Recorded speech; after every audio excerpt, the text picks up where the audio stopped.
Bonsoir. D'abord, je voudrais que vous m'excusiez parce que je ne parle pas l'espagnol, donc je vais faire ma conférence en français. Je vais vous parler donc des relations étroites qui existent entre la recherche fondamentale et la recherche appliquée. Entre la recherche qui est basée sur la curiosité pure, sans recherche directe d'application, et la recherche technologique qui cherche à développer des appareils, des instruments qui sont censés améliorer notre vie quotidienne et nous donner des moyens d'action sur le monde. Je parlerai donc de curiosité, de science et de technologie, et j'essaierai de prendre en exemple des sujets que je connais bien, qui ont un rapport avec la physique quantique, avec la physique du monde microscopique, qui a permis au cours du XXe siècle le développement d'instruments qui ont considérablement révolutionné notre action, nos moyens d'action sur le monde. Donc, la première question qu'on peut se poser, c'est pourquoi fait-on de la recherche scientifique? Et il y a deux ordres de réponse possibles. La première réponse, c'est bien sûr la réponse qui est de satisfaire notre curiosité, ce qu'on appelle la recherche fondamentale. De tout temps, l'humanité a cherché à comprendre la nature, à comprendre le monde qui nous entoure, à comprendre la nature de la vie également. Et les premières réponses ont été données il y a très longtemps, et elles se référaient plutôt à de la mythologie ou à des explications de nature religieuse. Ce n'est que relativement récemment, surtout à partir du XVIIe siècle, que la méthode scientifique s'est développée et que l'observation du monde s'est associée à l'élaboration de théories scientifiques basées sur les mathématiques, en physique en particulier, qui ont permis d'aller beaucoup plus loin. Donc ça, c'est la première réponse. La deuxième réponse, c'est bien sûr qu'on fait de la recherche parce qu'on veut développer des dispositifs, des instruments qui répondent à ce qu'on appelle des besoins sociétaux. Communiquer mieux, nous déplacer de façon plus facile, développer des médicaments qui nous permettent de nous soigner, c'est ce qu'on appelle la recherche appliquée. Très souvent, les politiciens, les gouvernants considèrent que la recherche fondamentale est une espèce de luxe et qu'il faudrait concentrer tous les moyens sur ce qui est directement utile pour les gens, c'est-à-dire la recherche appliquée. Et il est souvent difficile de faire de la recherche fondamentale si on ne la justifie pas par des applications immédiates. Ce que je voudrais essayer d'illustrer dans cet exposé, c'est que le fait que cette vision est à courte vue et qu'il est impossible de dissocier la recherche fondamentale de la recherche appliquée. Ce sont, pour ainsi dire, les deux faces d'une même médaille. Et sans recherche fondamentale, sans le substrat de connaissances que fournit la recherche fondamentale, il ne peut pas y avoir de recherche appliquée. Et inversement, les instruments que la recherche appliquée développe nous aident à sonder de façon de plus en plus précise la nature et améliorent les connaissances que l'on a au niveau fondamental. Donc c'est une espèce de symbiose parfaite que je voudrais illustrer en prenant quelques exemples. Je voudrais commencer donc par rappeler les grands succès de la recherche fondamentale depuis le XVIIe siècle. Les grandes questions qui se sont posées lorsqu'on a commencé à observer la nature de façon quantitative ont concerné la nature de la lumière et de la matière. En ce qui concerne la lumière, les questions qu'on s'est posées, c'est qu'est-ce que c'est que la lumière? Est-ce que c'est une onde, comme le suggérait le physicien hollandais Huygens, ou est-ce que c'est un ensemble de particules lumineuses, comme le pensait Isaac Newton? Une autre question concernait la vitesse de la lumière. Est-ce qu'elle se propage instantanément ou est-ce qu'elle a une vitesse finie, et si oui, quelle est sa vitesse? La nature ondulatoire de la lumière a été démontrée au début du XIXe siècle par des expériences d'interférence, en particulier par Fresnel, et la vitesse de la lumière a été mesurée pour la première fois avec précision au milieu du XIXe siècle par le physicien français Fizeau. Il a fait une expérience extrêmement astucieuse qui consistait à faire traverser par un faisceau lumineux par une roue dentée qui tournait très vite et qui hachait la lumière sous forme d'impulsions brèves. Ces impulsions allaient vers un miroir et étaient réfléchies à nouveau vers la source pendant que la roue avait eu le temps de tourner. Et en comparant la vitesse, en mesurant la vitesse avec laquelle la roue tournait et la distance entre la roue et le miroir, il a été capable pour la première fois de mesurer avec précision cette vitesse. En ce qui concerne la matière également, des questions importantes se posaient. De quoi est constituée la matière et comment expliquer les propriétés électriques de la matière et les propriétés magnétiques de la matière. Les physiciens français Coulomb et Ampère se sont illustrés dans ces recherches, ainsi que l'anglais Faraday et bien sûr James Clerk Maxwell. Et de ces recherches sur la lumière et sur la matière sont arrivées de grandes découvertes à la fin du XIXe siècle et au début du XXe. Une connaissance relativement précise de la lumière et de la matière a émergé, que je peux résumer de la façon suivante. La lumière est une onde électromagnétique qui se propage à travers l'espace à grande vitesse. Cette vitesse est indépendante de l'observateur. Quelle que soit la vitesse avec laquelle vous vous déplacez vous-même, eh bien vous verrez toujours la lumière avec la même vitesse. Autrement dit, vous pourrez jamais, on ne peut pas rattraper un rayon lumineux et courir au-devant de lui et le voir s'arrêter parce qu'on atteint sa vitesse. C'est impossible. Une autre propriété extrêmement étrange, c'est que la lumière est une onde, mais que c'est également un faisceau de particules, qu'on a appelé ensuite des photons. Et ainsi, les physiciens Huygens et Newton ont été, pour ainsi dire, réconciliés par la vision moderne que l'on a sur la lumière, à la fois onde et particules.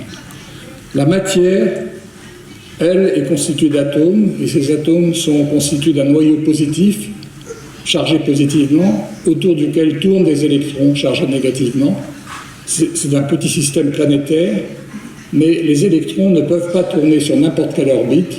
Ils doivent tourner sur des orbites quantifiées, des orbites dont les énergies sont bien définies. Et lorsqu'ils sautent d'une orbite à l'autre, ils émettent un grain de lumière, un photon, dont la fréquence est proportionnelle à la différence d'énergie entre les deux niveaux. Tous ces phénomènes s'expliquent par une physique nouvelle, aux propriétés étranges qu'on appelle la physique quantique. Cette physique est basée sur des postulats, sur des idées très contre-intuitives. Au niveau microscopique, il existe ce qu'on appelle le principe de superposition des états, qui exprime le fait qu'une particule quantique, un atome ou un photon peuvent être dans plusieurs états à la fois, pour ainsi dire suspendus entre différentes réalités. Il y a un autre concept quantique étrange qui est l'intrication, qui exprime le fait que si deux particules sont séparées par une grande distance, ce qu'on fait sur une des particules peut avoir un effet immédiat sur l'autre. Cette intrication est également quelque chose d'étrange que la physique classique ne permet pas d'expliquer. Les physiciens qui sont arrivés à ces conclusions au début du XXe siècle incluent des grands noms comme Einstein, Planck ou encore Niels Bohr. Donc j'ai fait un rappel très rapide de cette physique parce que je voudrais insister sur plusieurs points. D'abord, tous les savants que je citais sur la diapositive précédente ne cherchaient pas un but précis, ne cherchaient pas à construire un appareil, ne cherchaient pas à fabriquer quelque chose. Ils cherchaient simplement à comprendre. Ils étaient motivés uniquement par la curiosité pure, si j'ose dire gratuite, au sens qu'elle ne cherchait pas une satisfaction matérielle. Et néanmoins, on peut dire qu'à partir de cette recherche fondamentale sont arrivées des applications qui ont vraiment révolutionné notre vie. Nous profitons maintenant, par exemple, de l'énergie nucléaire, qui serait absolument impossible à comprendre et à utiliser si on n'avait pas de connaissances en physique quantique. Nous profitons également des lasers qui nous permettent de communiquer par fibre optique à grande distance. Nous profitons de la résonance magnétique nucléaire qui nous donne des moyens d'investigation et de diagnostic médical extraordinaires, et ainsi de suite. Je pourrais citer des tas d'exemples. On peut dire que ces applications sont nées le plus souvent de façon inattendue, à partir de recherches fondamentales et longtemps après ces recherches. Les physiciens qui ont découvert les phénomènes au départ n'avaient aucune idée des applications auxquelles ces recherches allaient aboutir, et ce n'est que par la conjonction de recherches effectuées dans différents domaines que ces applications ont vu le jour. Et je voudrais illustrer cela dans le reste de cet exposé en prenant quelques exemples. Le premier exemple que je voudrais prendre nous ramène à Maxwell en 1865, c'est la découverte des ondes électromagnétiques. Je vous ai dit tout à l'heure que les propriétés fondamentales des champs électriques et magnétiques avaient été découvertes par Ampère et Faraday, et c'est Maxwell qui, quelques années plus tard, a mis en équation ce que Faraday et Ampère avaient découvert. Ils avaient découvert que la variation d'un champ magnétique crée un courant électrique, c'est-à-dire un champ électrique, et qu'inversement, la variation d'un champ électrique crée un champ magnétique. Et ce que Maxwell a mis en forme dans ces équations, c'est que les champs électriques et magnétiques se propagent dans l'espace en se nourrissant l'un par l'autre. La variation du champ électrique crée un champ magnétique qui, à son tour, varie et crée un champ électrique, et les deux champs se propagent dans l'espace à très grande vitesse. Les équations que Maxwell a ainsi découvertes contenaient en elles-mêmes l'expression de la vitesse de cette onde électromagnétique.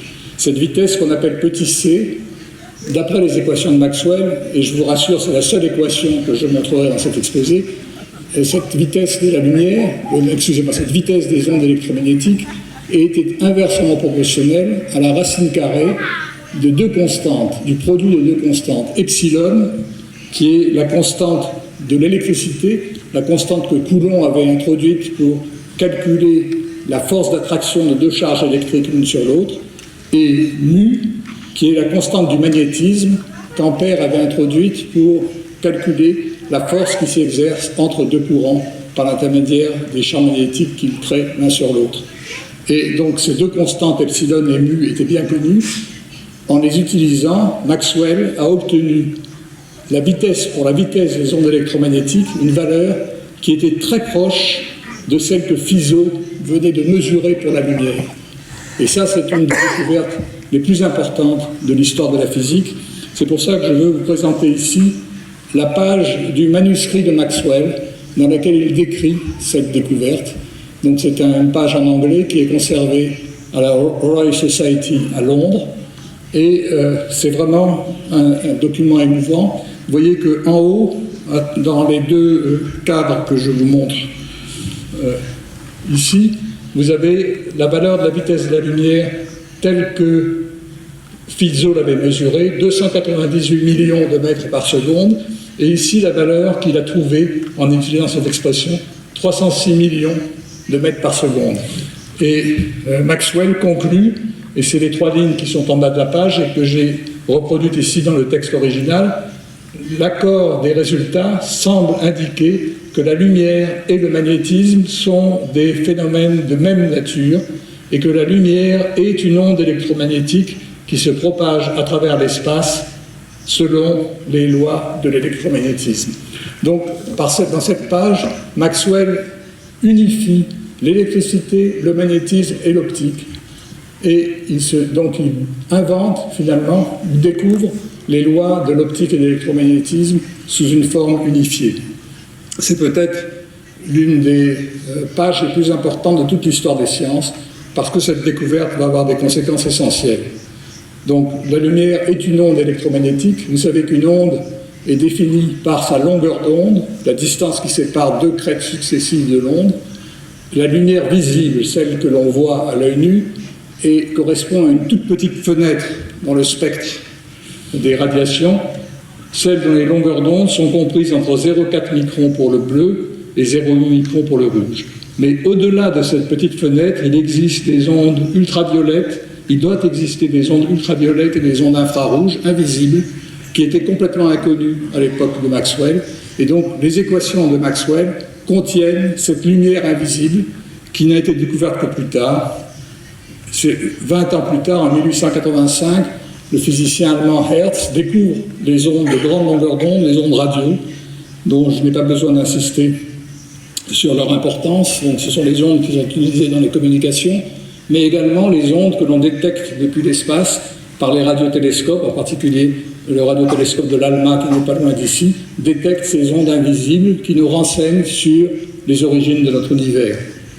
De l'autre côté du spectre, 10 ans plus tard, Röntgen découvrait par hasard l'existence d'ondes de très courte longueur d'onde, qu'il a appelés les rayons X, parce qu'il ne connaissait pas leur nature à l'époque, mais on a découvert depuis qu'il s'agissait de rayonnements de longueur d'onde beaucoup plus courte que la lumière.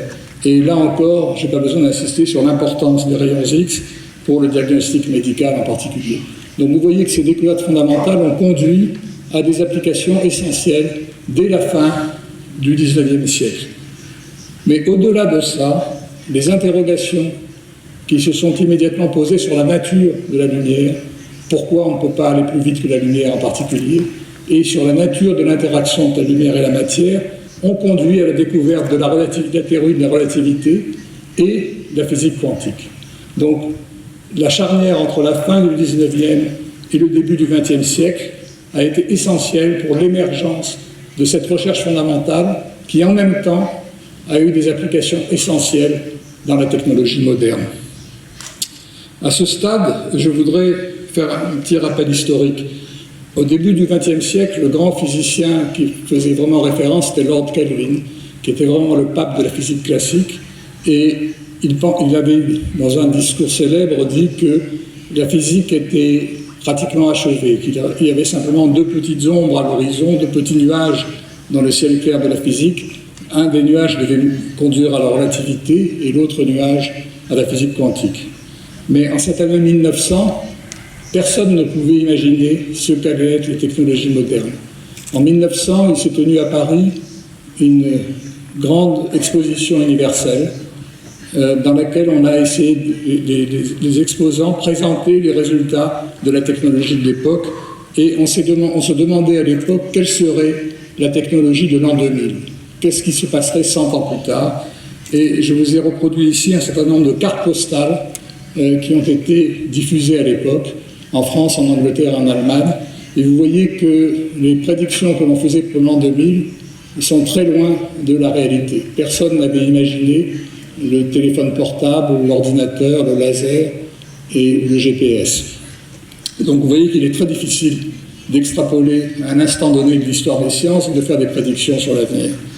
Qu'est-ce qui s'est vraiment passé au XXe siècle? J'essaye de résumer cela sur cette diapositive en vous présentant quelques exemples de technologies quantiques qui étaient absolument inimaginables en 1900. La première, c'est l'ordinateur, le simple ordinateur, celui sur lequel je vous fais cette présentation, qui est constitué de millions de petits transistors, et ces transistors transmettent un courant électrique suivant les lois de la physique quantique. Les lois de transmission de ces courants électriques basés sur des effets comme l'effet tunnel, qui sont des effets quantiques, seraient absolument impossibles à comprendre à partir de la physique classique. Un autre exemple, c'est le laser, dont la mise au point aurait été impossible sans les connaissances intimes sur l'interaction entre la lumière et la matière, et j'en parlerai plus loin. Un troisième exemple, ce sont les horloges atomiques et le GPS, j'en parlerai également plus loin. Et enfin, un quatrième exemple, la résonance magnétique nucléaire, pour le diagnostic médical en particulier, qui également est une application qui dépend de la physique quantique par de multiples aspects. Au moins 3 de ces applications, le laser, le GPS et la résonance magnétique, peuvent trouver leur origine dans une seule expérience qui a été faite en Allemagne en 1922 par le physicien allemand Otto Stern. Et ce que je voudrais faire dans le reste de cet exposé, c'est vous faire une espèce de généalogie des sciences, vous montrer comment, à partir d'une expérience et d'une école de physique qui s'est développée à cette époque-là en Allemagne et qui a émigré ensuite aux États-Unis, sont issues les grandes découvertes dont je viens de vous parler et des applications qui en ont résulté. Donc revenons à l'année 1922 dans le laboratoire d'Otto Stern à Hambourg. Otto Stern cherchait à comprendre la nature du magnétisme atomique. On sait que la matière présente des propriétés magnétiques, qu'un petit morceau de matière peut produire des champs magnétiques, et comme on sait que la matière est constituée d'atomes, la question est d'où vient le magnétisme au niveau atomique. Donc Otto Stern a profité de l'existence, de la découverte des jets atomiques pour faire l'expérience suivante. Vous avez un four dans lequel se trouvent des atomes d'argent, et on chauffe ce four, les atomes d'argent s'évaporent dans le vide, Et vous voyez que l'expérience... Donc, on chauffe un four qui contient des atomes d'argent. Les atomes s'évaporent dans le vide, suivant un jet, ce qu'on appelle un jet atomique. Et Stern a fait propager ce jet dans l'entrefer d'un aimant qui crée un gradient de champ, un champ magnétique variable.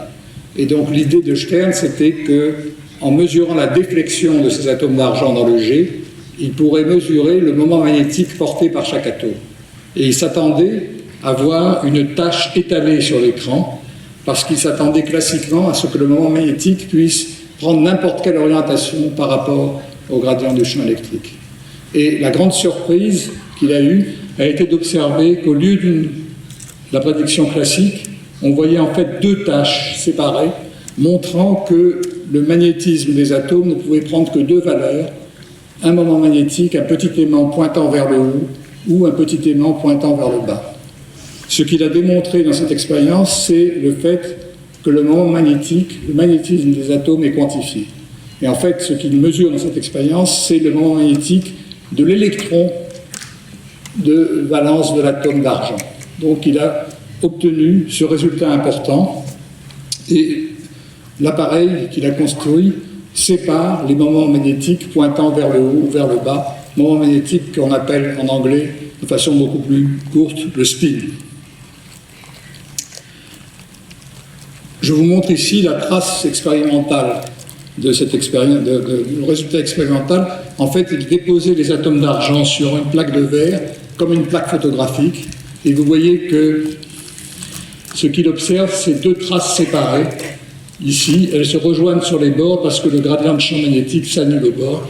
Mais le point sur lequel je voudrais insister, c'est que cette double trace annonce la révolution quantique en technologie. Alors, qu'est-ce qui s'est passé ensuite? Eh bien, il s'est passé qu'un étudiant qui venait de terminer sa thèse aux États-Unis, Isidore Rabi, est allé faire un stage post-doctoral dans le laboratoire de Rabi à Hambourg. Et il a appris la méthode des jets atomiques et il l'a importé aux États-Unis, à l'université de Columbia. Et il a commencé à faire des expériences analogues à celles de Stern, cette fois-ci pour essayer de mesurer le moment magnétique des noyaux des atomes, non plus de l'électron, mais des noyaux, en fabriquant des jets moléculaires ou des jets atomiques. Et il a amélioré le dispositif de Stern. Vous voyez que vous avez ici maintenant, dans les zones A et B, deux gradients de champ de sens opposés. Dans la zone A, les molécules, les atomes sont défléchis vers le haut, alors que dans la zone B, ils sont défléchis en sens inverse. Et donc vous voyez que les molécules parcourent une trajectoire en forme de S et ils finissent sur le détecteur, qui est un fil chaud sur lequel les atomes se déposent, créant un courant électrique dont l'intensité permet de mesurer le nombre d'atomes qui arrivent sur le détecteur. Et il a ajouté, et ça c'est le point important, une zone C entre les zones A et B, dans lesquelles on applique un champ de radiofréquence, c'est-à-dire une onde électromagnétique de basse fréquence, dont la fréquence est accordée pour permettre la transition entre les états d'énergie du spin pointant vers le haut et du spin pointant vers le bas. Ça veut dire que si la radiofréquence a la bonne fréquence, elle va faire basculer le spin, et si le spin bascule, il ne va plus être refocalisé dans le détecteur, il va échapper au détecteur, ce qui fait que si on balaye la fréquence de la radiofréquence, on voit apparaître un creux, une résonance négative, une diminution de l'intensité du jet moléculaire sur le détecteur. C'est ce qu'on appelle la résonance magnétique. Le fait qu'on fait basculer le spin des atomes si on leur applique une radiofréquence de bonne fréquence dans un champ magnétique donné. Avec ce dispositif, Rabi est arrivé à mesurer le moment magnétique de plusieurs noyaux atomiques, l'hydrogène, le deutérium et d'autres noyaux, et il l'a fait avec des étudiants. Il a créé une école à Columbia, et je voudrais maintenant vous montrer que cette résonance de Rabi est à l'origine de l'imagerie par résonance magnétique, à l'origine des horloges atomiques et à l'origine du GPS et des lasers. En fait, dans une conférence qu'il a faite en 1939, Rabi, en présentant ses résultats, a déclaré, en fait, nous avons tous des atomes et des molécules à l'intérieur de notre corps. Ces molécules, en particulier les atomes d'hydrogène dans les molécules d'eau, possèdent un moment magnétique. Ce moment magnétique bascule dans un champ magnétique et émet des ondes radio. Et donc, nous sommes tous, en fait, des stations de radio qui émettent des ondes de façon inconsciente. Et donc, il avait l'idée qu'un jour, ces ondes fourniraient une information qui pourrait être utile. Et en fait, c'est effectivement ce qui se passe dans l'IRM. Dans l'imagerie par résonance magnétique, on détecte ces ondes et on s'en sert pour fabriquer les images extraordinaires de l'intérieur de notre corps. Mais à cette époque, il était absolument inconcevable de le faire parce que la technologie manquait et il a fallu plusieurs étapes pour en arriver là. La première étape, ça a été la découverte de la résonance magnétique nucléaire dans des milieux solides ou liquides. Et cette découverte a été faite par les deux physiciens travaillant en Amérique, Felix Bloch et Edward Purcell. Je vous montre ici leur dispositif expérimental. Vous avez un échantillon qui contient soit un liquide, soit un solide dans lequel vous avez ces noyaux atomiques, et cet échantillon est soumis à l'aide de la bobine B1, qui est une bobine émettrice, à un champ de radiofréquence de fréquence variable. Et les molécules ou les atomes qui subissent ce champ de radiofréquence émettent à leur tour des ondes radio qui sont détectées par la bobine réceptrice. Et donc, en balayant la fréquence de l'émetteur, on voit apparaître dans le signal de la bobine réceptrice des résonances qui sont une signature des atomes qui se trouvent dans le milieu solide ou liquide. C'est le principe de la résonance magnétique nucléaire. Et en fait, je voudrais insister sur le fait que cette découverte fondamentale, elle a été facilitée par des avancées technologiques. Il a fallu développer des sources de radiofréquences qui permettent cette souplesse, cette flexibilité d'utilisation.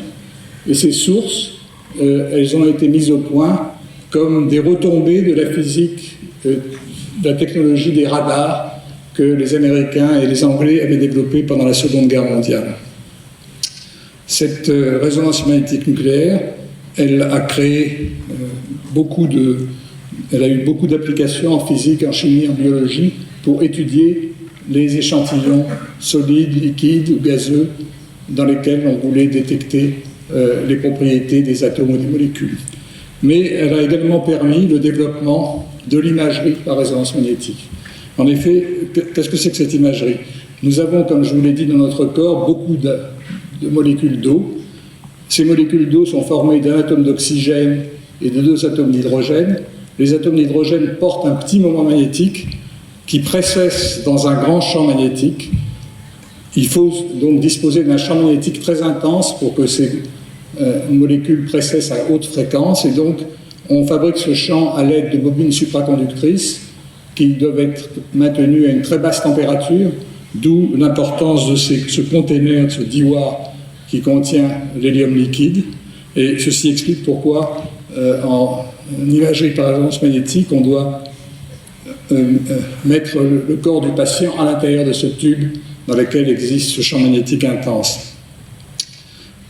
Dans ce champ magnétique, quantiquement, les niveaux de l'atome d'hydrogène sont séparés en deux états et la résonance s'effectue entre ces deux états à une fréquence qui dépend du champ magnétique.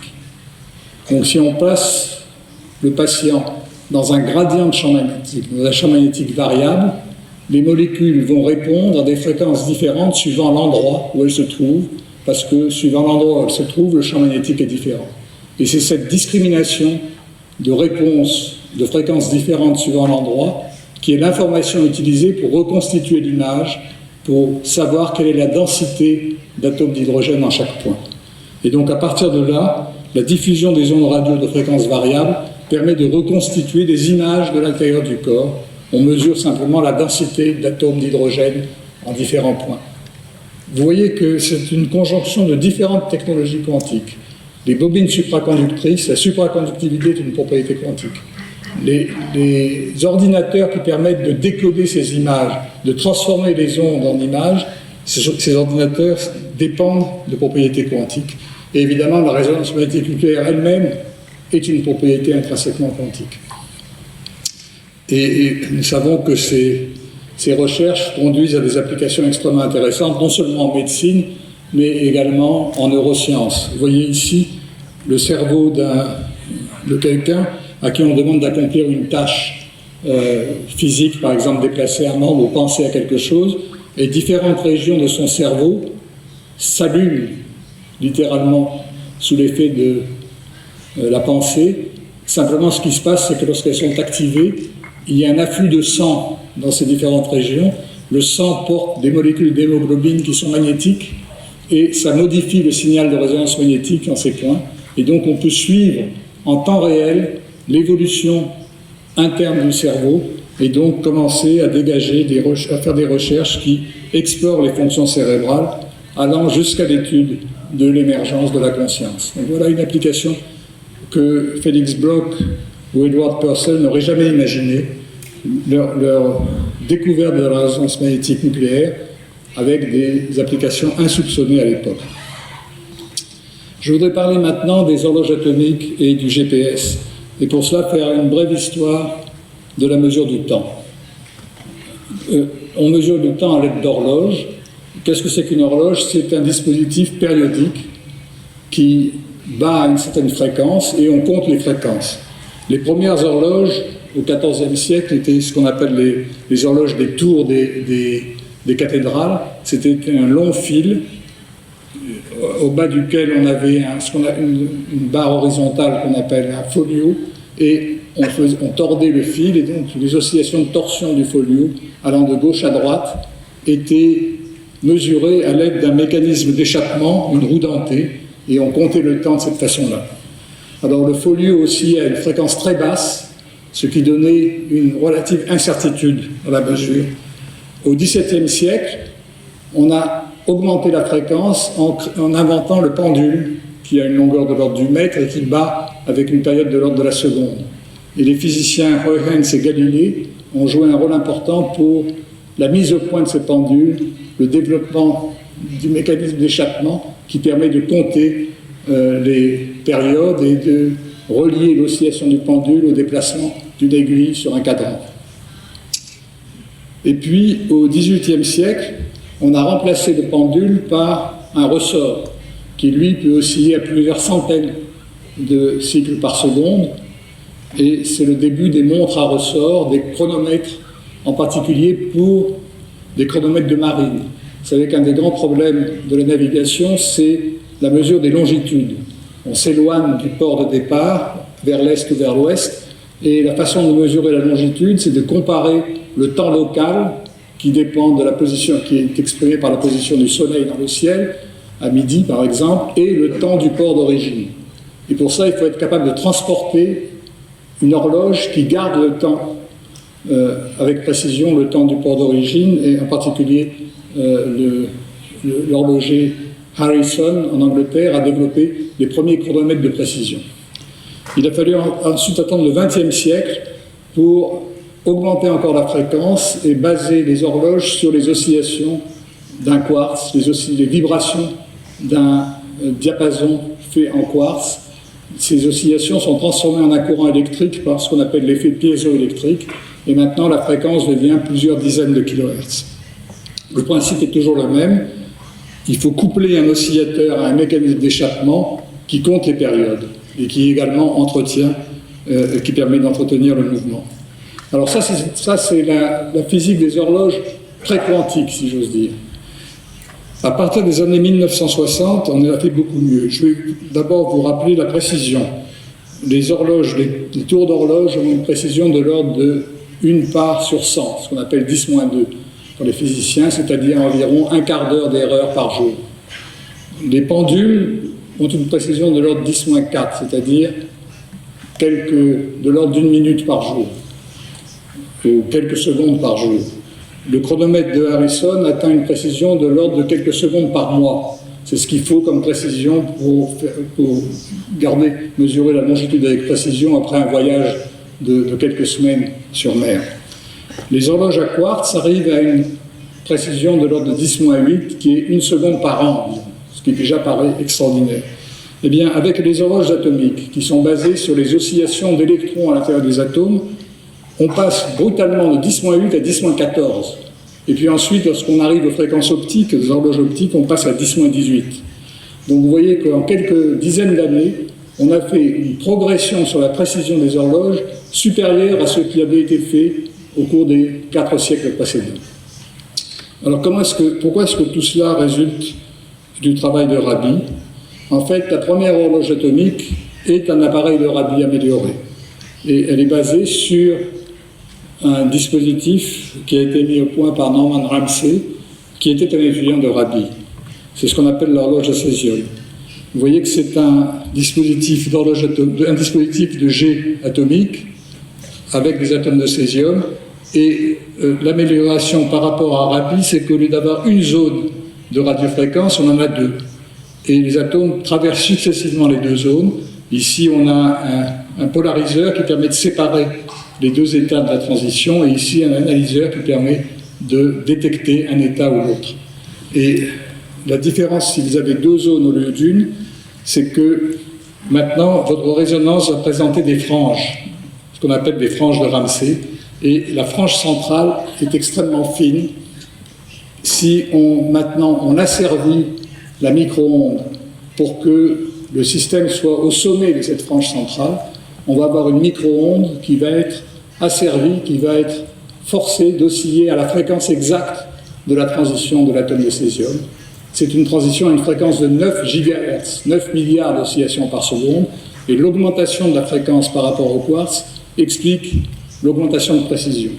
Également le fait que les atomes de césium sont des standards universels de fréquence. Un atome de césium ici à Antofagasta ou à Paris ou à New York oscille à la même fréquence. Et un atome de césium sur une autre planète va osciller exactement à la même fréquence en raison des lois de la physique quantique. Et donc c'est un standard qui est beaucoup plus stable qu'un standard fabriqué par l'homme comme un quartz piézoélectrique ou un pendule. Et donc le résultat, c'est que on arrive maintenant à une précision, une incertitude de l'ordre de 10-14, c'est-à-dire 1 seconde sur 1 million d'années. 1 milliardième de seconde par jour. C'est typiquement la précision de ces horloges atomiques. Et ce sont ces horloges qui sont utilisées pour le GPS. Le système de géolocalisation GPS, il est basé sur le fait que des dizaines de satellites tournant autour de la Terre transportent des horloges atomiques. Et ces horloges atomiques sont synchronisées les unes sur les autres avec une précision de l'ordre de la nanoseconde par jour.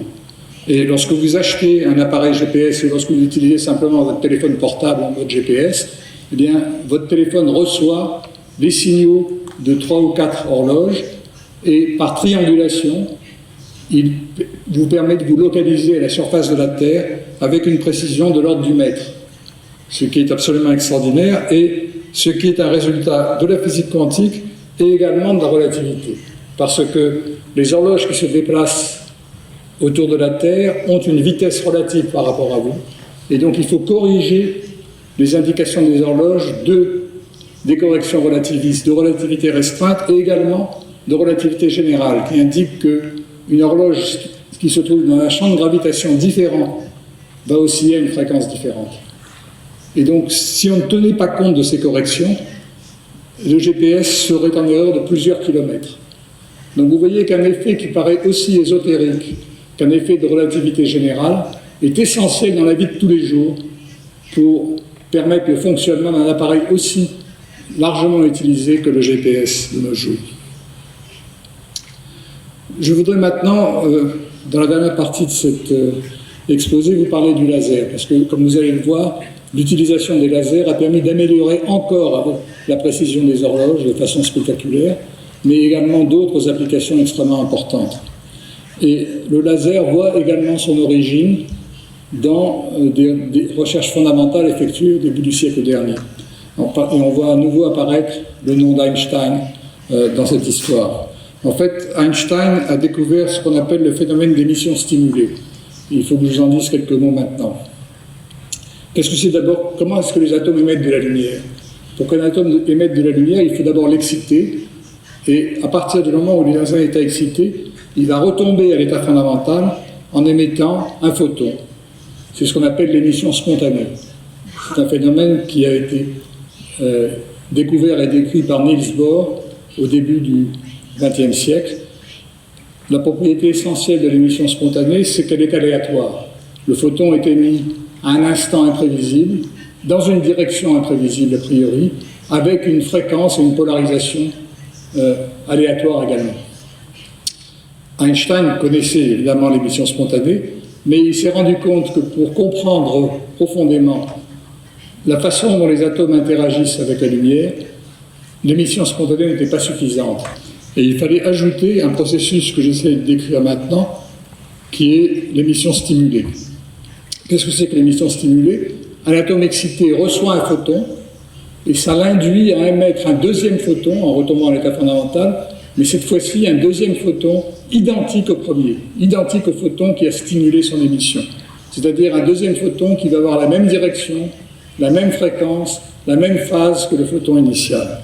En quelque sorte, on peut dire que la lumière attire la lumière. Si une lumière tombe sur un atome excité, il y a une probabilité importante que le photon que l'atome va émettre va être dans le même mode, avec les mêmes propriétés que le premier photon.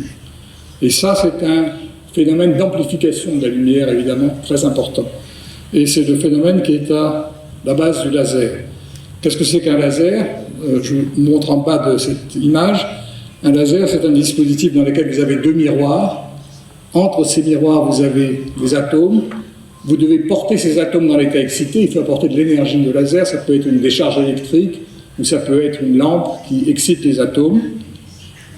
Lorsque les premiers atomes émettent spontanément, mais ces premiers photons spontanés qui tombent sur d'autres atomes sont amplifiés et il y a une espèce d'avalanche. De plus en plus d'atomes émettent dans le même mode.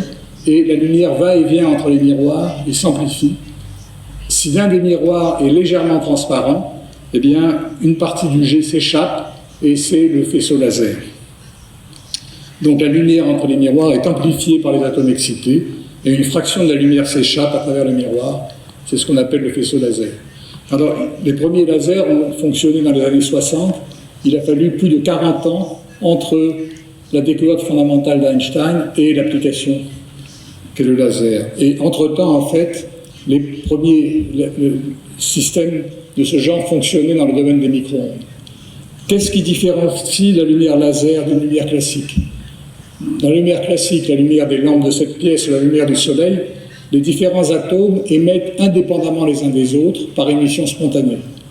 Donc, ils émettent des photons dont les phases, les directions, la polarisation sont aléatoires. C'est une lumière chaotique. Dans le laser, au contraire, tous les atomes émettent ensemble, émettent au pas, si j'ose dire, à l'unisson des ondes de même phase, de même fréquence et de même direction. On peut dire que, par opposition à la lumière sauvage des lampes ordinaires, la lumière laser est une lumière domestiquée. Et bien, cette domestication, elle a commencé à nouveau, encore dans le domaine des micro-ondes, et c'est encore une conséquence des jets atomiques. Les premiers dispositifs ont fonctionné à Columbia. Vous voyez, le premier système de ce genre s'appelait non pas un laser, mais un maser. C'est l'acronyme pour Microwave Amplifier by Stimulated Emission of Radiation. Et le laser est simplement l'extension au domaine optique. Le M de microwave est remplacé par le L de light. Vous voyez ici Towns et Gordon en 1954 devant leur appareil, et vous commencez maintenant à être familier avec ce type d'appareil. C'est un appareil de jet moléculaire, et c'est un appareil de molécules d'ammonium. Le premier maser était un maser entre deux niveaux de la molécule d'ammonium. Donc c'est une variante de l'appareil à jet moléculaire de Rabi qui émet des micro-ondes cohérentes à la fréquence de la transition moléculaire. Alors, quelle est l'utilité? À quoi ça sert? Le maser a des applications, disons, un peu techniques, je ne veux pas en parler, mais l'extension, le laser, a évidemment des tas d'applications dont vous connaissez certaines, et je vais le résumer sur cette image. Donc, je voudrais insister sur les propriétés extraordinaires de la lumière laser. C'est vraiment une lumière fantastique. Elle est intense, elle est directive, elle est monochromatique, une seule couleur, et elle est cohérente, c'est-à-dire que c'est une oscillation qui reste en phase avec elle-même pendant un temps très long sur de grandes distances. Qu'est-ce qu'on peut faire avec les lasers? Et là, je parle uniquement des applications en recherche fondamentale. D'abord, on peut concentrer l'énergie des lasers sur de la matière et obtenir la fusion et l'évaporation de la matière en réalisant des températures extrêmement élevées. Les lasers très puissants qu'on sait faire maintenant peuvent vaporiser la matière, créer des plasmas, c'est-à-dire des ensembles d'atomes ionisés dans lesquels on a séparé les électrons des noyaux, qui sont portés des températures équivalentes aux températures qui existent à l'intérieur des étoiles, plusieurs millions de degrés. Inversement, on peut utiliser de façon astucieuse l'énergie des lasers pour freiner, stopper les atomes et créer des milieux extrêmement froids, créer des milieux dans lesquels les atomes sont quasiment à l'arrêt, qui correspondent à des températures de l'ordre du millionième ou du milliardième d'un degré absolu, c'est-à-dire des températures les plus basses qu'on peut concevoir dans l'univers. Et à ces très basses températures, la matière prend des formes tout à fait inattendues. Il existe de nouveaux états de la matière qu'on appelle en particulier les condensats de Bose-Einstein, parce que encore Einstein, dans les années 20, a imaginé la possibilité d'avoir la matière dans ces états à une époque où il était impossible de le réaliser.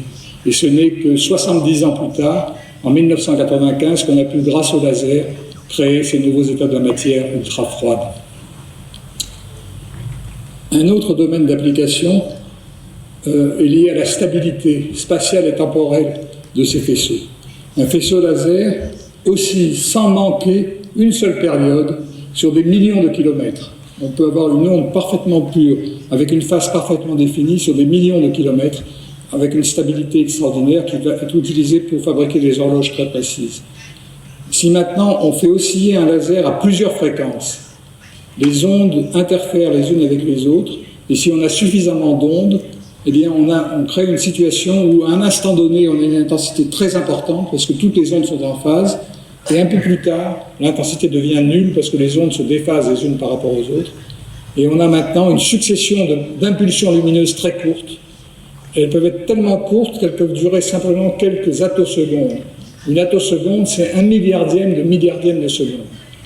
Et on peut ainsi fabriquer des petites particules lumineuses, disons des paquets d'ondes lumineux très courts qui peuvent servir de sondes extrêmement précises pour des phénomènes très rapides à l'intérieur de la matière.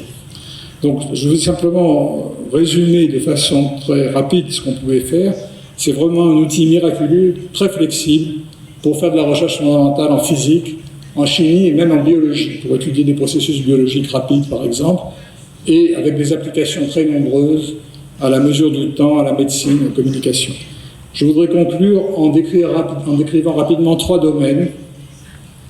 La manipulation des systèmes atomiques pour l'information quantique, la réalisation d'horloges optiques ultra précises et la détection des ondes gravitationnelles, qui toutes reposent sur cette technologie de laser. D'abord, je voudrais vous dire brièvement que les recherches que j'ai faites moi-même et les recherches que fait mon collègue Dave Wyman portent sur la manipulation de particules quantiques isolées, et les lasers sont essentiels pour cela. Vous voyez sur cette image 5 atomes, ce sont des atomes de beryllium, qui se trouvent à l'intérieur d'un petit piège électromagnétique, et les taches que vous voyez proviennent du fait que les atomes diffusent la lumière du laser, plusieurs centaines de millions de photons par seconde, dans votre œil, et vous voyez ces atomes comme des petits points brillants. Et on peut se servir de laser pour déplacer les atomes, pour les mettre dans un niveau ou dans un autre, et pour les manipuler. En haut, vous voyez 5 atomes. La deuxième image, vous voyez 14 ions de calcium dans un autre laboratoire. Ici, vous voyez 30 ions de calcium dans un piège. Ça forme une espèce de collier régulier d'atomes, et on peut, à l'aide des lasers, interroger ces atomes séparément. Chacun de ces atomes est un système à 2 niveaux. À l'aide du laser, on peut le préparer dans un niveau ou dans l'autre. Et en termes d'information, on peut dire que chaque atome stocke une unité d'information, ce qu'on appelle un bit, qui peut prendre des valeurs 0 ou 1. Et donc, on se sert du fait que les atomes ont 2 états pour réaliser des bits logiques à l'aide de ces atomes. Et suivant les lois de la physique quantique, chacun de ces bits quantiques peut évoluer dans une superposition des états 0 et 1, ce qui est très différent de la physique classique où le bit est obligé de choisir ou 0 ou Et lorsque vous avez 30 atomes comme cela, le nombre d'états accessibles pour votre système, c'est 2 à la puissance 30, c'est-à-dire 2 multiplié par 2, 30 fois, et ça, c'est environ 1 milliard. Donc vous voyez que cette petite chaîne d'atomes, en fait, contient 1 milliard d'états, et toutes les superpositions d'états possibles de ce milliard d'états.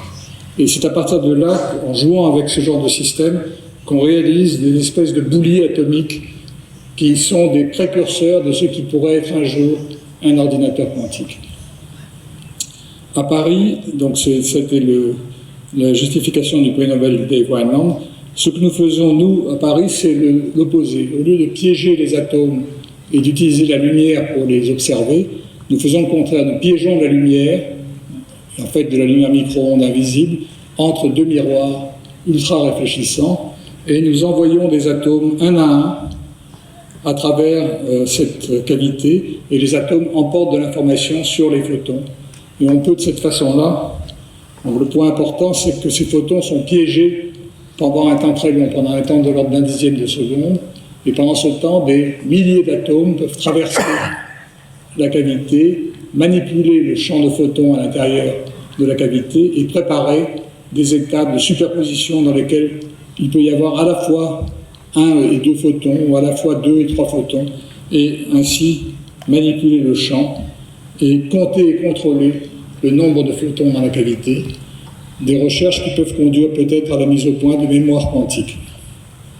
Donc, c'est ce qui a justifié le prix Nobel que j'ai partagé avec Dave Wineland en 2012. La deuxième application dont je voudrais parler, c'est l'application des lasers aux horloges. On était resté aux horloges micro-ondes césium, qui oscillent à une fréquence de l'ordre de 10 GHz, 10 milliards d'oscillations par seconde. Si on passe à une horloge optique, une horloge qui est basée sur une transition optique, les fréquences deviennent 100 000 fois plus grandes. Elles sont de l'ordre de 10 puissance 15 oscillations par seconde.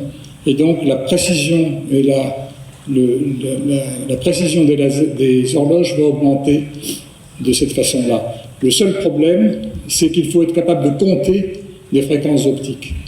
Et pour cela, a été développé il y a une quinzaine d'années ce qu'on appelle le peigne de fréquence, frequency comb en anglais, c'est-à-dire une source laser qui oscille à la fois sur des milliards et des milliards de modes équidistants, donnant finalement un spectre extrêmement étalé de fréquences que j'ai essayé de représenter sur cette image.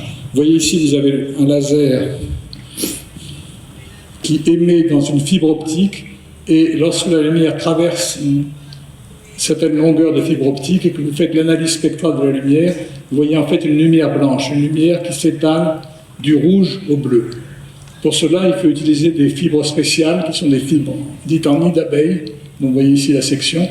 Je ne peux pas vous expliquer le mécanisme physique qui est à l'œuvre, mais lorsqu'on regarde ce spectre avec plus de précision, ce qu'on voit, c'est que en fait, ce spectre qui paraît continu est constitué par un très très grand nombre de raies équidistantes. On a constitué en quelque sorte un peigne de fréquence dans lequel les raies sont séparées par un intervalle extrêmement stable. L'intervalle entre deux raies est dans le domaine des micro-ondes, donc on peut le compter, et donc ceci constitue une espèce de règle graduée qui permet de passer continuellement des fréquences optiques aux fréquences micro-ondes, et c'est un mécanisme d'échappement idéal pour rapprocher les fréquences optiques des fréquences directement comptables. Cette diapositive donne le principe des horloges optiques. Il faut d'abord un atome qui va être la référence de fréquence, et en l'occurrence, on utilise actuellement des atomes de strontium ou d'ytterbium, mais ce n'est pas très important, et on a un laser extrêmement stable. On sépare ce laser en deux faisceaux. Le premier faisceau va interroger les atomes et il va déterminer la fréquence de transition dans l'atome, et on va stabiliser le laser sur la fréquence atomique. La deuxième partie du faisceau est envoyée et comparée à un peigne de fréquence, que vous avez ici, et on stabilise une des raies du peigne de fréquence sur le laser stabilisé. Et on a maintenant donc un peigne de fréquence dont toutes les raies sont connues avec une précision extraordinaire, avec comme référence la fréquence atomique. Et c'est ce qui constitue l'horloge atomique optique. Ces horloges, donc, vous voyez que maintenant les chiffres sont absolument vertigineux. Vous avez des horloges qui atteignent une précision de l'ordre d'une seconde sur l'âge de l'univers, c'est-à-dire une incertitude relative de l'ordre de 10-17 à 10-18. Ça veut dire que si on avait fabriqué deux horloges comme ça il y a 14 milliards d'années, au moment du Big Bang, ces deux horloges ne différeraient pas maintenant de plus d'une seconde. Avec de telles horloges, les applications sont très nombreuses. On peut faire des tests extrêmement précis de la théorie de la relativité générale et on peut imaginer des tas d'applications possibles. Les dernières choses dont je voudrais vous parler, parce que ça correspond à des découvertes récentes, c'est une autre utilisation de lasers ultra stables dans la détection des ondes gravitationnelles. Alors cette fois-ci, on utilise non pas la stabilité en fréquence des lasers, mais leur stabilité en phase sur des très grandes distances. Et qu'est-ce que c'est qu'un détecteur, une antenne gravitationnelle? C'est un laser très stable, très puissant, qui est envoyé à l'aide d'un séparateur, d'une lame séparatrice, dans deux directions à angle droit, dans un dispositif qu'on appelle un interféromètre de Michelson. Donc les deux faisceaux lumineux s'éloignent, sont réfléchis par un miroir et reviennent vers la lame séparatrice, et ils sont recombinés dans un faisceau qui va vers un détecteur. Et on s'arrange, on choisit la position des miroirs pour que la lumière qui revient sur la lame séparatrice soit en opposition de phase dans les deux voies, c'est-à-dire qu'elle s'annule. Lorsque le système est bien réglé, aucun photon ne passe vers le détecteur par interférence destructrice. Si maintenant une onde de gravitation passe sur le système, cette onde de gravitation va contracter les distances dans l'un des bras et dilater les distances dans l'autre. Et donc, la balance, l'équilibre de l'interféromètre va être détruit. Il va y avoir une légère différence de phase entre les deux voies et quelques photons vont s'échapper vers le détecteur. Et c'est comme ça qu'on détecte le passage d'une onde de gravitation par l'effet de contraction dans une direction et de dilatation dans l'autre. Mais il est absolument inimaginable de se représenter la sensibilité de cet appareil. En fait, cet appareil est capable de percevoir une différence relative de distance entre les miroirs dans les deux voies correspondant à 1 milliardième de la taille d'un seul atome. Quelque chose qui est de l'ordre de 10-18 mètres pour des miroirs séparés de plusieurs kilomètres. Et c'est ça, cette différence infime qui a été détectée. Et en fait, les phénomènes qui ont été détectés, c'est la coalescence de deux trous noirs à plusieurs millions d'années-lumière de la Terre, ou de deux étoiles à neutrons qui tournent l'une autour de l'autre et finissent par coalescer en un seul. Et vous voyez ici le signal qui correspond à une oscillation de plus en plus rapide jusqu'à la coalescence. Vous voyez deux signaux de couleurs différentes parce qu'il faut au moins deux détecteurs. Ces deux détecteurs du système LIGO se trouvaient dans deux points séparés par 3000 km aux États-Unis, parce qu'il faut être absolument sûr que le phénomène observé n'est pas un accident, mais la coïncidence nous permet de nous assurer que c'est un phénomène réel. Et donc c'est un tour de force technologique, à la fois par la précision avec laquelle les lasers doivent être, la stabilité des lasers, et également l'isolation des toutes sortes de vibrations qui, évidemment, à ce niveau, pourraient perturber le système. Et donc, cette découverte fondamentale a ouvert une nouvelle fenêtre en astronomie, ce qu'on appelle l'astronomie gravitationnelle. On ne détecte pas seulement les ondes électromagnétiques visibles ou micro-ondes ou infrarouges, mais on détecte maintenant des ondes de nature totalement différente qui fournissent des renseignements complémentaires sur la cosmologie. Donc je crois qu'il est temps que je conclue. Je voudrais conclure en donnant en rappelant quelle est la relation étroite entre la recherche fondamentale et la recherche appliquée. Tout commence par l'observation de la nature. Par exemple, les propriétés microscopiques des atomes au début du siècle dernier. Cette observation conduit à la construction d'un modèle théorique, par exemple en physique quantique. Ces modèles théoriques prévoient des effets nouveaux, par exemple l'émission stimulée. Ces effets nouveaux permettent de construire de nouveaux instruments, par exemple le laser, et ces lasers, en retour, permettent de mesurer de façon beaucoup plus précise les effets physiques et donc de confirmer ou falsifier les théories. Pour l'instant, la théorie quantique a toujours été confirmée par des mesures de plus en plus précises. Et en même temps, les nouvelles technologies conduisent évidemment à des instruments qui peuvent servir aussi bien pour la recherche fondamentale que pour les applications. Et cette boucle que je viens de fermer, c'est ce que j'appellerais la boucle vertueuse de la recherche, dans laquelle recherche fondamentale et appliquée s'appuient mutuellement l'une sur l'autre. Alors, qu'est-ce qu'on peut dire pour l'avenir? Est-ce qu'on peut essayer de prévoir ce qui va se passer dans les années 2100, par exemple? Alors, c'est évidemment très difficile de prédire ce qui va se passer. Pensons aux cartes postales de 1900, qui imaginaient les technologies du XXe siècle et combien elles étaient loin de ce qui s'est passé réellement. Donc, on peut se demander qu'est-ce que va nous apporter ce qu'on appelle maintenant la seconde révolution quantique, c'est-à-dire la révolution, les technologies dans lesquelles on contrôle les particules quantiques une à une. Est-ce qu'il va y avoir un ordinateur quantique? Est-ce qu'on va réaliser des réseaux de communication basés sur l'intrication quantique? Est-ce qu'on va pouvoir fabriquer des horloges quantiques encore plus précises que les horloges que j'ai décrites aujourd'hui? Ou bien va-t-il y avoir d'autres choses inattendues? Et vraisemblablement, beaucoup de choses qui vont se produire ne peuvent pas être prédites. Mais on peut dire une chose de façon certaine, c'est que sans recherche fondamentale, aucune technologie nouvelle n'est possible. Et le passé nous apprend que des applications extraordinaires émergent souvent, de façon surprenante et inattendue, de la recherche de base. Alors ces innovations technologiques, elles viennent souvent de façon imprévue de la recherche fondamentale, et elle a besoin de deux ingrédients qui sont sans prix. Il faut du temps et il faut de la confiance. Le temps, ça veut dire qu'il faut laisser à la recherche fondamentale le temps d'évoluer sur des décennies, sur des dizaines d'années. Je vous ai montré comment il a fallu 30 ans pour passer de la découverte de la résonance magnétique à l'IRM, il a fallu 40 ans pour passer de l'émission stimulée au laser, il a fallu 70 ans pour passer de la découverte des condensats de Bose-Einstein à leur observation expérimentale, et ainsi de suite.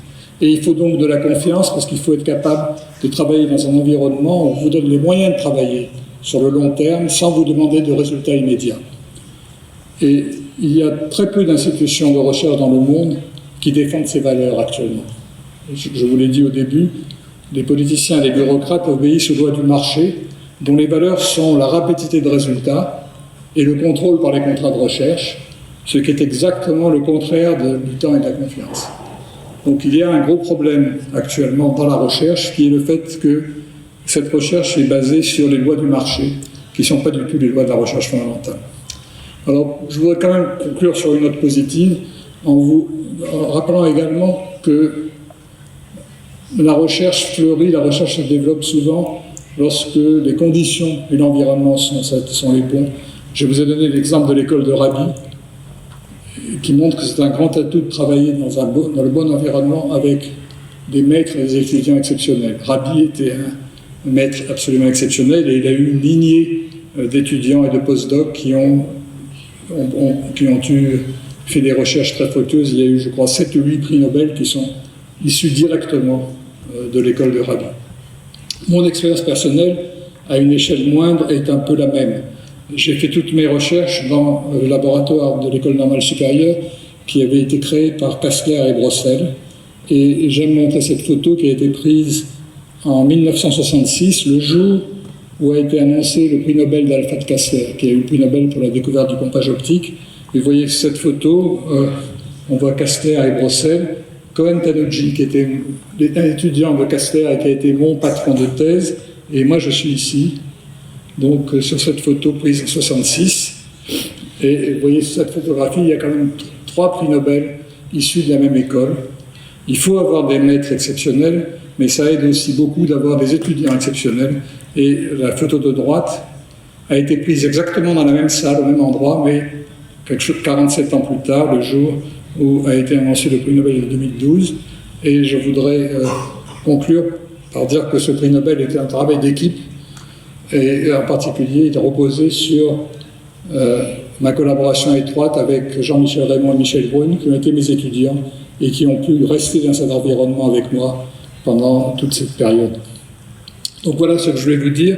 Je voulais vous dire également que j'ai été extrêmement heureux de venir ici au Chili pour vous parler des recherches fondamentales. C'est un endroit où il se fait une recherche fondamentale et une recherche basée sur la curiosité pure, ce qu'on appelle en anglais Blue Sky Research, c'est-à-dire une recherche qui ne cherche pas d'application de profit immédiat, et c'est illustré très bien par l'ALMA, qui est un endroit où on fait de la recherche fondamentale, où on cherche à comprendre les origines de l'univers, sans se demander si ça va être utile pour une technologie, une application. Et donc, j'ai eu avec ma femme Claudine le plaisir de pouvoir visiter l'ALMA il y a quelques jours, et c'est vraiment une expérience extraordinaire. Je voudrais terminer là-dessus en vous remerciant pour votre attention. Merci.